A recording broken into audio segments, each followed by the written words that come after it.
দেখো, আমরা আজকে যেটা কমপ্লিট করব খুব সহজে বোঝার চেষ্টা করব। যেটা বর্তমানে চলছে ইরান, ইসরায়েল, ইউএসএ, প্রতিদিন নিউজে থাকছে কিছু না কিছু হচ্ছে। তো শুরুটা কোথা থেকে হয়েছে, শেষটা কোথা থেকে, শেষ কবে হবে, এরকম একটা আইডিয়া যেটা করা হবে। তো এরা প্রথম থেকে ঝামেলা করছে কিনা, প্রথম থেকে যুদ্ধে জড়িয়ে আছে না, এবার আমরা পুরোটা জানি। 1953 সাল, এই যে ছবিটা আছে এটা 1953 সালের। 1953 সাল অবধি ইরানে সব ঠিকঠাকই ছিল, কোনো সমস্যা ছিল না। সেখানে সিআইএ, এটা তুমি জানো, আমেরিকার স্পেশাল এজেন্সির নাম হচ্ছে সিআইএ, ইসরায়েলের স্পেশাল এজেন্সির নাম মোসাদ। তো এই সিআইএ কী করেছে, ওখানে কূপ চালিয়েছে। সিআইএ কূপ মানে সেখানে যে তৎকালীন সরকার বা রাজা ছিলেন, সেই রাজাকে হটিয়ে একটা নতুন রাজাকে নিয়ে এসেছিলেন, সিআইএ সমর্থিত রাজা। তার নাম হচ্ছে শাহ মোহাম্মদ রেজা রাহাসিস, ঠিক আছে, এ রেহজাবি, এরকম কিছু নাম আছে, রেহলাবি, শাহ মোহাম্মদ রেজা রেহলাবি এই সরকারকে নিয়ে আসেন। ওই সরকার খুব সুন্দর চালায়, যেখানে মানুষের মধ্যে লিবারেল থট, ভাবনা চিন্তা সেসব ছড়িয়ে আসে। তো মানুষের সঙ্গে ইসরায়েলের সঙ্গে সম্পর্ক ভালো, আমেরিকার সঙ্গে সম্পর্ক ভালো, সব কিছু ভালো চলতে থাকে। ইসরায়েল মানে ইরানের যে মানুষগুলো সেরকম একটা স্বাধীনতা ঠিকঠাকভাবে চলতে থাকে, স্বাধীনভাবে বসবাস করতে পারে ঠিকঠাকভাবে, যে ওদের যেটা ইচ্ছা হয় সেভাবে করতে পারে। তারপরে তারপরে চলে আসে ইসলামিক রেভলিউশন। ইসলামিক রেভলিউশন হয় 1978-79-তে, যেখানে এই ব্যক্তিটা দেখছো, কি নাম, আয়াতুল্লাহ রাহ রাহু রহুল্লাহ খামেনেই, এই ব্যক্তি ইসলামিক রেভলিউশন চালায়। কোথায়? ইরানে। যা কিছু চলবে ইসলাম মতে চলবে, ইসলামের মতে হবে, সেটা কত সালে এটাতে আসে। তো আমেরিকা খুঁজে যায়, কারণ আমেরিকা সরকার ছিল, সিআইএ চালিত সরকার ছিল, সাপোর্ট ছিল। তো সেই সরকারকে হটিয়ে এখন কোন সরকার আছে ইরানে? বর্তমানে সরকার আছে যে ইসলামিক সরকার, ঠিক আছে। তো ইসলামিক সরকার কী হয়েছে, নাম কি? আয়াতুল্লাহ রুহুল্লাহ খামেনেই, ঠিক আছে। এবার যখন খামেনি এলো, তখন এই সরকার এলো। সরকার আসার পরে এখন বর্তমানে যে সরকার, এই সরকার। এবার এই যেহেতু ইসলামিক রেভলিউশন, ইসলাম মতে সব কিছু চলবে, তো ইসলাম মতে যে সবগুলো নিয়ম আছে ইসলামের বইয়ে, সেই সব নিয়মগুলো কিন্তু হলো। মেনলি যেটা ফ্যাশনের যে প্রবলেম হলো, ছেলেদের জন্য হয়েছে, মেয়েদের জন্য হয়েছে। যেটা আগে যে মহিলাদের 40-এ, 50-এ, 60-এ, 70-এ যেসব ড্রেস পোশাক ছিল, কোড, একটা ড্রেস কোড ছিল, রেভলিউশনের পর সেটা আস্তে আস্তে কমতে লেগেছে। কমতে লেগে কীভাবে, 1910-এর 1980 দশকের দিকে দেখলে আমরা দেখব যে বোরখা শুরু হয়ে গেছে, 1990 সেম, তারপরে আবার সেই 2000 সালে, 2010, আর এখন বর্তমানে। তো এইগুলো তোমাদের আস্তে ড্রেস কোড কিন্তু ইসলামিক মতে চেঞ্জ হতে থেকেছে। যেটা প্রথমে উদারবাদী ভাবনা চিন্তা ছিল, সেটা আস্তে আস্তে মানে মহিলাদের যে রুলস বা নিয়মে যেটা রাখা হয়, সেটা কিন্তু হতে থাকে। এই হওয়ার কারণে নজরে আসে আমেরিকার। আমেরিকা বলে যে আমাদের মন মতো সরকার নেই, আমরা একে ইনফ্লুয়েন্স করার চেষ্টা করব মিডল ইস্টকে। মিডল ইস্ট বলতে মধ্যপ্রাচ্য, যেটা হচ্ছে আমেরিকা যেটাকে মধ্যপ্রাচ্য বলে। যদি আমরা ম্যাপ দেখি, তাহলে ম্যাপে আমরা দেখব, ওয়ার্ল্ড ম্যাপ, মধ্যপ্রাচ্য যে দেখি ম্যাপে দেখাচ্ছি, এটাকে বলা হয় মিডল ইস্ট, ঠিক আছে। যেখানে তোমরা দেখতে পাবা আরব, ইয়েমেন, ওমান, কুয়েত, বাহরিন, কাতার, ইরান, আফগানিস্তান, পাকিস্তান। পাকিস্তান যদিও এশিয়ার মানে সাউথ এশিয়ার পার্ট পড়ছে, বাট এটা এদিকটা পড়ছে মিডল ইস্ট। তো এই মিডল ইস্টে কিন্তু বিশাল তখন থেকে রমদম সমস্যা হয় যে কী হবে। এবার শুরু হয় এদের মধ্যে সবচেয়ে সমস্যা। এবার ইরানের সবচেয়ে শত্রু হয়ে যায় কে? ইরানের শত্রুতে পরিণত হয় আমেরিকা, যে ওকে দেখতে পারে না সেই, আর ইসরায়েল। সে যদি ইসলাম মতে চলছে তো ইসলামের দিকে যে দেখবে যে ইসলামে যেখানে অত্যাচার হবে সেখানে এরা সাপোর্ট করার চেষ্টা করবে। ইরান কি করবে, ইসলাম মতে যেখানে প্রবলেম সেখানে সাপোর্ট করার চেষ্টা করবে। তো ইসরায়েলের সমস্যাটা কবে এলো? ইসলাম মতের সমস্যা যেখান থেকে শুরু হয়েছিল 1948 সাল থেকে, যে এই ইসরায়েল গঠন হওয়ার পর থেকে যেটা ঝামেলা শুরু হয়েছিল। এই ইসরায়েল যখন নিজেকে স্বাধীন বলে দিল যে 1967 সালে, তারপর থেকে ইসরায়েলের ওপর সব মুসলিম দেশগুলির একটু নজর ছিল, যেখানে কিনা ইসরায়েল আর প্যালেস্তাইনের মধ্যে ঝামেলা চলতেই ছিল। ইসরায়েল আর প্যালেস্তাইন, তো প্যালেস্তাইন হচ্ছে মুসলিম কান্ট্রি আর ইসরায়েল হচ্ছে ইহুদি গোষ্ঠী, ঠিক আছে, ইহুদি। তো ইহুদি গোষ্ঠীর কারণে এবার ইসরায়েলকে দেখতে পারে না। ইসরায়েলের আশেপাশে যেসব দেশগুলো ছিল প্রায় মুসলিম দেশ, তো ইসরায়েলের উপর অ্যাটাক করার চেষ্টা করেছিল। আর ইসরায়েল কী করেছে, টেকনোলজিতে এতটাই উন্নতি করে ফেলেছে, ওটা যুদ্ধ 6 দিনে 6টা দেশকে হারানোর ক্ষমতা রেখেছিল, সেটা আমরা ইতিহাসেও পড়েছি। এবার ইরানের সঙ্গে তো ইরান দেখতে পারে না, ইরান আস্তে আস্তে শক্তিশালী হয়েছে, তো ইরান ডাইরেক্ট কোনো সময় যুদ্ধ কিন্তু করছে না, প্রথম থেকে কিন্তু ডাইরেক্ট যুদ্ধ করতো না। ইরান যে যুদ্ধ করতো যখন এলো 1980 দশকে এলো এই আয়াতুল্লাহ রুহুল্লাহ খামেনি, তখন কি করলো, প্রক্সি ওয়ার চালু করো। প্রক্সি ওয়ার কি, এই প্রক্সি ওয়ার কী হলো, এই যে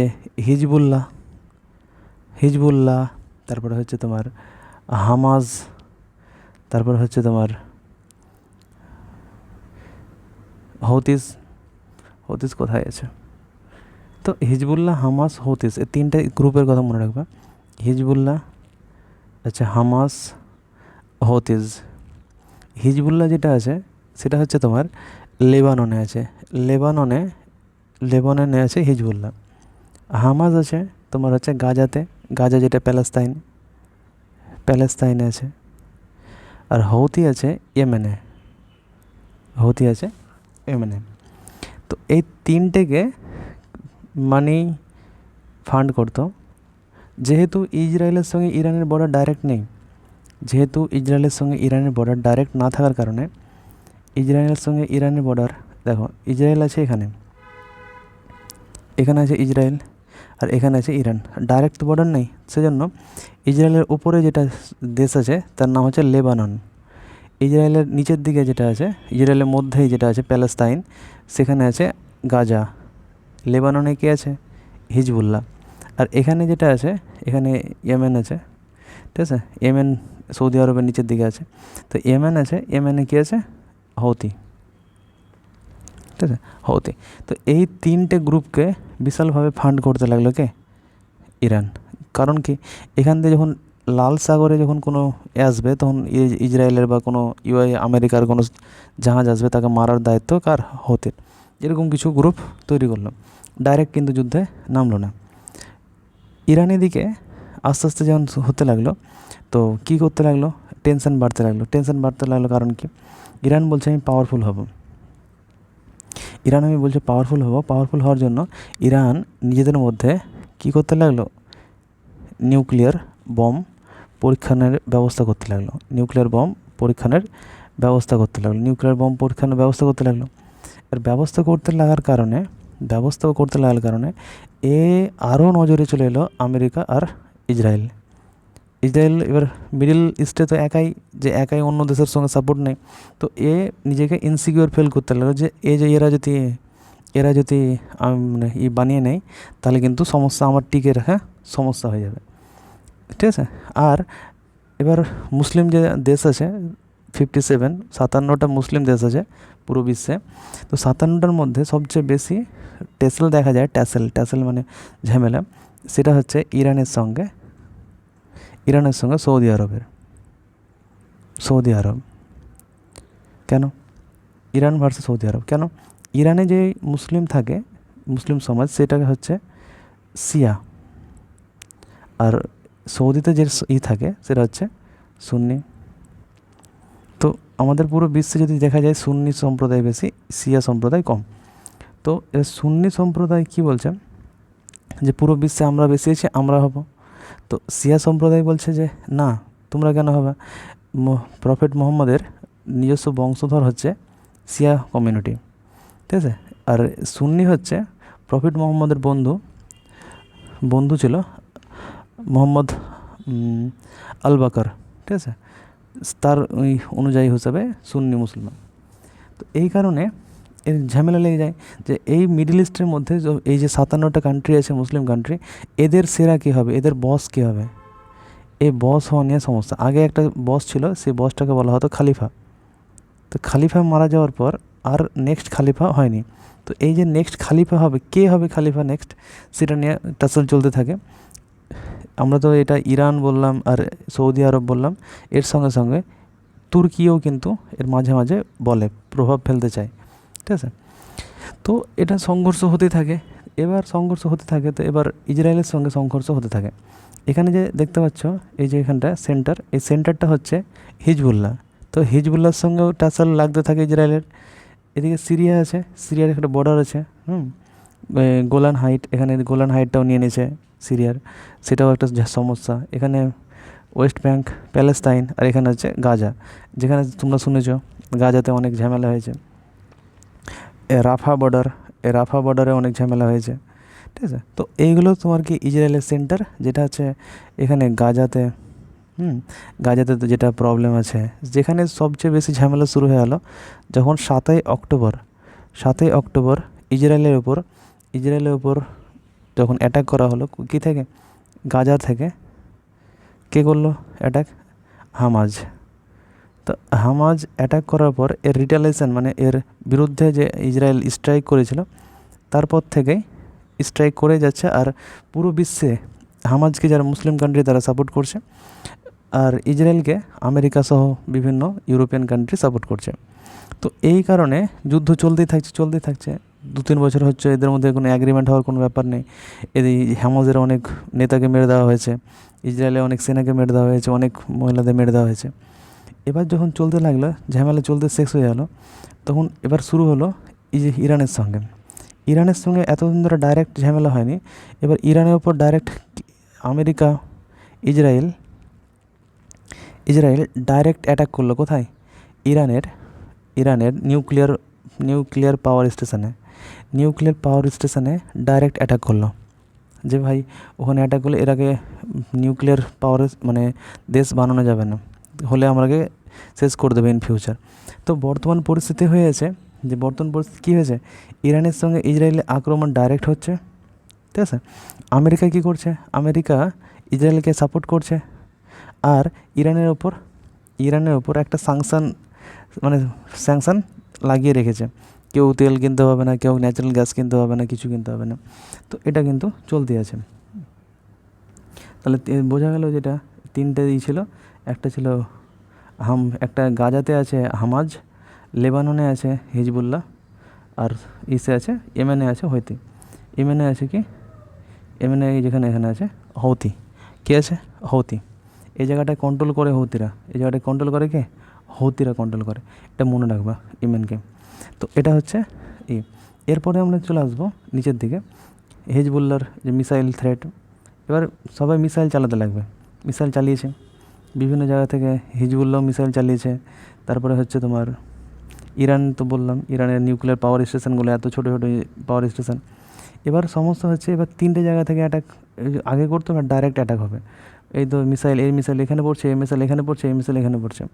এখানে মিসাইল পড়তে এই মিডল ইস্টের মধ্যে আবার সেই ক্যাওস বা ঝামেলা সৃষ্টি হয়েছে, যেখানে ইরানের সঙ্গে ইসরায়েলের বিশাল বড় একটা টাসেল, ডাইরেক্ট বিশাল কিছু হয়, ঠিক আছে। এবার আমরা ডাইরেক্ট পড়বো। রিসেন্টলি আরও ঝামেলা বাড়তে থাকে। সিরিয়াও সাপোর্ট করে, ইসরায়েলও সিরিয়া সাপোর্ট করে, লেবানন সাপোর্ট করে, একে গাজাতে সাপোর্ট করে, ইয়েমেনে হৌথিরা সাপোর্ট করে। তো এই 3টে জায়গা থেকে মনে রাখবা, লেবাননে যেটা আছে সেটা হচ্ছে হিজবুল্লাহ, হামাজে হচ্ছে গাজাতে আছে হামাজ, আর ইয়েমেনে আছে হৌথিস। তো এই 3টাকে ইরান সাপোর্ট করতো। ইরান সাপোর্ট করার কারণে এরা যুদ্ধ করতো ইসরায়েলকে। এবার এরাকে তো যাই হয় অ্যাটাক করে। এবার ইরানের উপর ডাইরেক্ট অ্যাটাক হয়েছে। তো ইরানের উপর ড্রোন চালানো হয়, মিসাইল চালানো হয়। ইসরায়েলের মিসাইল চালিয়েছে, ইরানও মিসাইল চালিয়েছে। ইরানে যে মিসাইল চালিয়েছে, ইরানের কিন্তু মিসাইল কিন্তু শুধুমাত্র ওই দেশের ওপর চালিয়েছে তা না, বাকি যে দেশগুলো যাকে সাপোর্টও করছে না, যে তোমাদের সাপোর্ট করা উচিত এইসবগুলো, এদের ওপরও কিন্তু চালিয়েছে। ইউএই, কুয়েত, কাতার, বাহরেন, ইসরায়েল, এদের উপরে কিন্তু বিশাল পরিমাণে কী হয়েছে, মিসাইল চালা হয়েছে। এই যে ইসরায়েল ড্রোন চালিয়েছে, মিসাইল চালিয়েছে ইসরায়েলের ওপর, সেটা ছবিও তোমরা দেখেছো, তোমরা যে এপ্রিলের চালিয়েছিল, তারপর ইসে চালিয়েছে রিসেন্ট কত চালিয়েছে, 2024-এ, 25-এ চালিয়েছে, 26-এ চালিয়েছে।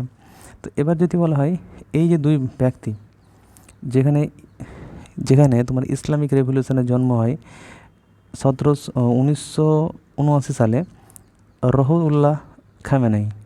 রহুল্লাহ খামেনেই ছিল যে founder of Islamic Republic of Iran. এরপরে 1989 সালে যখন ইনি মারা যান, ইনি বয়সের কারণে, তখন 1926 অবধি আলী খামেনেইকে মেরে দেয় কে, তোমরা জানো, আয়াতুল্লাহ আলী খামেনেই, যিনি কিনা সুপ্রিম লিডার ছিলেন, সেকেন্ড সুপ্রিম লিডার। ইনি হচ্ছে ইনি হচ্ছেন ফার্স্ট, ইনি হচ্ছে সেকেন্ড।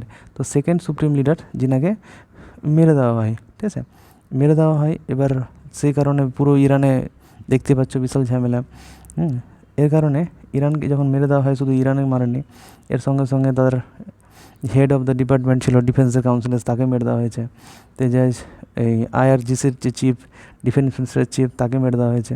তো এইভাবে কিন্তু মেরে দেওয়া হয়েছে রিসেন্ট। তো ওনার ছেলে রিসেন্ট এটা বসেছেন আবার, খামেনির ছেলে, যেটা হচ্ছে মোজতাবা, উনি এখন সিংহাসনে বসেছেন, যেটা তারপরে কিন্তু রিপোর্ট কি সুপ্রিম লিডারে বসার পরে কিন্তু ঝামেলা কিন্তু দিন দিন বাড়তে আছে। এখনও কিন্তু শান্তির জন্য রিসেন্টলি মিডিল ম্যান হিসাবে যে সমঝোতা করাবে, সেই হিসাবে কিন্তু সমঝোতা করার একটা প্ল্যান চলছিল। একটা চ্যান্স ছিল ইসরায়েলের সঙ্গে, আমেরিকার সঙ্গে, আর এদিকে ইরানের সঙ্গে। তো এই তিনটা দেশের সঙ্গে মধ্যমান কে ছিল? মধ্যমান ছিল পাকিস্তান। কিন্তু পাকিস্তান বলা সত্ত্বেও মিডলম্যান বলছে আমি ঝামেলাটা মিটিয়ে দিই, কিন্তু এই ঝামেলা মিটানো পারেনি, মিটাতে চেষ্টা করেছিল, ভালোই চেষ্টা করেছিল, কিন্তু ইসরায়েল সেম আবার যুদ্ধর জন্য আবার বম চালিয়ে দেয়। আমি বলেছে যে আমি পাকিস্তানের কথা আমি মানি না, ঠিক আছে। তারপরে কি এবার আমাদের পুরো দেশে সমস্ত সৃষ্টি হয় যে নিউক্লিয়ার প্রবলেম, সেটা তো দেখতেই পাচ্ছ, ক্ষমতার লড়াই, কে ক্ষমতায় আসবে। ইরান বলছে আমি মিডল ইস্টে আমি কন্ট্রোল করবো, ইসরায়েল বলছে আমার বেঁচে থাকা প্রবলেম হয়ে যাবে, USA বলছে আমার ইনফ্লুয়েন্স কমে যাবে যদি ইরানের কাছে বম চলে আসে। 3 নম্বরে কী বলছে, ইরানের সঙ্গে যে ইসলামিক রেভলিউশন আছে, ইসলামিক রেভলিউশন তো হয়েছে ইরান, তো ইসলামিক রেভলিউশন হওয়ার কারণে এরা কিন্তু অ্যান্টি ওয়েস্ট মানে কি, তুমি যদি এদের কালচার দেখলা মহিলাদের যে ড্রেস কোড, সেটা কিন্তু ওয়েস্টার্নের মধ্যে একটা ড্রেস কোড আলাদা থাকবে, একটা ইসলামের অনুযায়ী একটা ড্রেস কোড আলাদা থাকবে। তো ওটার জন্য এনাদের সঙ্গে মতভেদ হতে থাকে, ঠিক আছে। তারপরে কি, যে ন্যাচারাল গ্যাস রিজার্ভে যদি তুমি কথা বলো, তা রাশিয়া সবচেয়ে টপে আছে। রাশিয়ার উপরও স্যাংশন আছে, কারণ রাশিয়ার সঙ্গে যুদ্ধ চলছে তোমার ইউক্রেনের। আর সেকেন্ড পজিশনে আছে ইরান। তো ইরান কি বলছে, আমি যখন এই বিক্রি করতে পারবো না, তখন তোরা বিক্রি করতে পারবি না, কেউ ন্যাচারাল গ্যাস বিক্রি করতে পারবে না। সেই জন্য ইরান কন্ট্রোল করে কি পার্সিয়ান গালফ থেকে যে সব তেলগুলো বেরোয়, সেই স্টেট অফ হরমুজ। তো স্টেট অফ হরমুজ কন্ট্রোল করে। দেখো রাশিয়ার পরে সেকেন্ড পজিশনে আছে ইরান, যেখানে কিনা ন্যাচারাল গ্যাস সবচেয়ে বেশি রিজার্ভ আছে রাশিয়াতে। তারপরে সেকেন্ড পজিশনে আছে ইরান, তারপরে কাতার, তারপরে USA, ঠিক আছে। এর বলছে আমি যখন বিক্রি করতে পারবো না, তখন কেউ তোরা পাবে না। সেই জন্য এই স্টেট অফ হরমুজকে দেখো, এখান থেকে ইরান আছে, ইরান কী হচ্ছে স্টেট অফ হরমুজ, যেন পার্সিয়ান গালফ থেকে যেসব ট্যাঙ্কিগুলো, এই জলজাহাজগুলো বেরোবে, সেগুলোকে কন্ট্রোল করে দিচ্ছে, বেরোতে দিচ্ছে না। তো পুরো বিশ্বে গ্যাসের সংকট দেখা দিচ্ছে, তোমরাও দেখেছো, হয়তো ফিল করেছো যে গ্যাস সংকট। তো ইরান সেটাকে কন্ট্রোল করার কারণে বলছে আমি যুদ্ধের কিছু নিয়ম না মানলে, আমার উপরে অ্যাটাক করা বন্ধ না হলে আমি এটা ছাড়বো না। তো পুরো বিশ্বে কিন্তু কায়াস দেখা দিতে পারে এটা। আরেকটা বলা হচ্ছে যে ইরান আর ইসরায়েল, সৌদি আরব, ইরান সৌদি আরবের মধ্যে সেই সমস্যাটা শিয়া সুন্নি, এ হচ্ছে সুন্নি, এ হচ্ছে শিয়া। তো শিয়া সুন্নির ট্যাসেলটা কিন্তু পুরো চলতেই আছে। সিয়া সুন্নি ট্যাসেল, যে কে হবে সুপ্রিম, 57টা দেশের মধ্যে লিডারশিপ কে করবে। এ বলছে আমি করব, এ বলছে আমি করব। তো দেখা যাক ইন ফিউচার কে করে। তো আপাতত যদি দেখা যায় যে এই পুরো ঝগড়ার কারণে কি হচ্ছে, যদি আমরা স্টেট অফ হরমুজের গুরুত্ব দেখি তাহলে আমরা দেখব যে এতটা 20.3 মিলিয়ন ব্যারেল এতটা কিন্তু সিএনজি বেরোয়, এলএনজি, ঠিক আছে, যেটা কিনা পুরো ইসের মধ্যে গ্লোবাল এলএনজির 20% এখান থেকেই যায়, ঠিক আছে। আর 30% শিপ এখান দিয়েই প্রবাহিত হয়, ঠিক আছে, পুরো বিশ্বের মধ্যে। তাহলে বুঝতে পারছো পুরো বিশ্বে কীভাবে কাউস উৎপন্ন হবে। তো জাহাজ সেরকমভাবে যেতে দিচ্ছে না। কম রিসেন্টলি তোমরা দেখলা ইন্ডিয়ার ওপরও দুটো কিন্তু অ্যাটাক হয়েছে, দুটো জাহাজের ওপরও অ্যাটাক হয়েছে। তো এখন দেখা যায় কী হয়েছে, শেষমেশ আমি একটাই বলবো যে ইরান ইসরায়েল প্রথমে সম্পর্ক ভালো ছিল, তারপরে সিআইএ এলো, সিআইয়ের পরে কিছুদিন চললো, তারপরে ইসলামিক রেভলিউশন এলো। ইসলামিক রেভলিউশন ওয়েস্টের সঙ্গে সমস্যা হওয়ার কারণে এদের ড্রেস কোড সব চেঞ্জ করলো। এবার বলছে প্রথমে সিআইয়ের কন্ট্রোল ছিল, মানে ইউএসের ইনফ্লুয়েন্স ছিল, আবার বলছে ইউএসের ইনফ্লুয়েন্স দরকার, কিন্তু ইউএসের ইনফ্লুয়েন্স নেবে না এরা। না নেওয়ার কারণে কিছুদিন সমঝোতা করেছিল যখন ব্যারাক ওবামা ছিল, বাট এখন বর্তমানে ডোনাল্ড ট্রাম্পের সঙ্গে সেরকমভাবে কোনো রকম আসছে না মতবাদে। তো যার কারণে এরপরে যেটা নিউক্লিয়ার বোমটা আরও বেশি পরিমাণে তাড়াতাড়ি করতে চাইছে, তাড়াতাড়ি চেষ্টা করে জানে এদের যে সুপ্রিম লিডারকে মেরে দেওয়া হলো, সুপ্রিম লিডার মেরে দেওয়ার পরে তারপরে বাকিগুলো যেগুলো আছে তারাও কিন্তু যুদ্ধ চালিয়ে যাচ্ছে ইরানের। এরাও কেউ নিচে হার মানলে নয়, এখন বর্তমানে কেউ হার মানেনি। এখন কোনো একটা চুক্তির মাধ্যমে আসবে, কোনো একটা চুক্তি হতে পারে যেটা পুরো বিশ্বের দিকে ধ্যান রেখে এটা করা হবে, ঠিক আছে। তো ইরান ইসরায়েল যদি ভাবা যায় তো এটাই মেন, ঠিক আছে। আজকের মতো এতটাই।